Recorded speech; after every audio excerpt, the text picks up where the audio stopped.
Hello, kakunyang kusinera! Ngayon, nagluto naman ako ng braised duck. So, papakita kung paano ko niluto. Bali, bumili nga pala ako ng kalahating duck sa palengke at pinahiwa ko na rin ng 4 na piraso. So, tatanggalin ko siya ng balat guys kasi napakataba. Ang kapal ng taba. Biruin nyo yan, kung yan ay sinama ko sa pagluluto, edi halos puro mantika na yung gravy niyan. So, pinagtiyagaan kong alisin yung balat. Biruin nyo guys. Ayan, sa dami niyan. So, tatapon ko lang yan.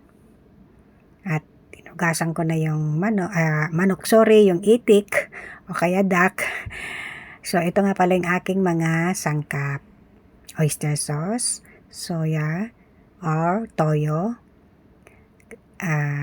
spring onion, luya, at saka garlic. So, simulan na natin guys. Painitin muna natin yung mantika, tsaka natin lagay yung sangkap. Halos, pwede nang sabay-sabay yan. So, imekos-mekos lang. Sabay, lagay na yung duck o kaya itik o kaya pato. Kahit alin dyan, iisa din yan. So, nilagay ko na din yung spring onion. Pampasarap yan guys at pampasarap ng amoy.